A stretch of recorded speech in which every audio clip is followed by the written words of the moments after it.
السلام علیکم ورحمت الله وبرکاتو. زه ستاسو ورور ستاسو کوربه محمد اسحاق خان ستاسو په درانه خدمت کې حاضر یم. ملګرو نن موږ شارټ ټریپ کړی دی شینغر دیر لوور ته او زموږ دا خواهش ده چې د ملاکنډ ټي وي په سکرین باندې موږ تاسو ته د دې دا مختصر نظارې در وښایو. موږ سره اوسئ.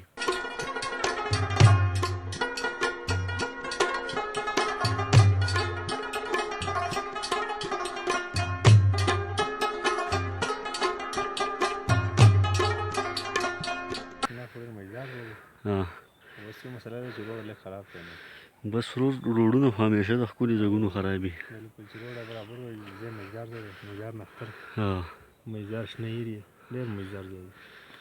ګرانو کتونکو دا موږ بره ټاپ ته راختلي یو او ډېر ښکلی ځای دی. دلته پکې پارک هم دی او په پارک کې مختلف زنګوګانې او ټالونه وغیره هم لګېدل دي او د دې نه علاوه پکې لفټینګ سیسټم شوی دی. خو اصل کې مسله دا ده چې دا ځای ډېر اوچت دی او د بجلۍ پکې غټه مسله ده او د روډ هم ډېره زیاته غټه مسله ده. ځای خو انتهایي ښایسته ځای دی. موږ لکه وګرځېدو ډېر زبردسته ځای دی. داسې ځای لکه ډېر کم کوز لکه زه ګرځېدلی ډېر یم خو لکه داسې به ډېر کم کوز پیدا شي.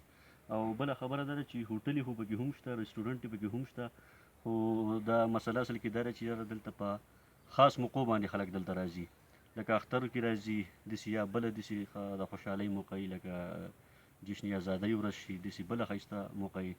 نو په دې وجه باندې لکه دلته سیاح خو راځي ډېر زیات، خو په ډیلي بیس باندې نه، کله نه کله.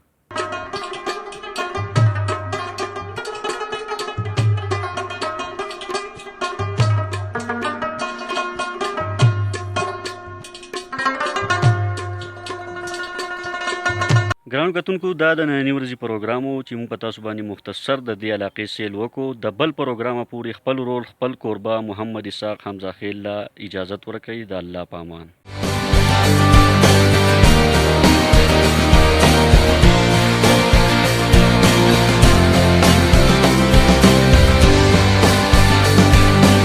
درگئی یو معیاری تعلیمی ادارہ د تعلیم سره سره د جسمانی تربیت خصوصی انتظام، اعلیٰ تعلیم یافتہ ٹیچنگ سٹاف.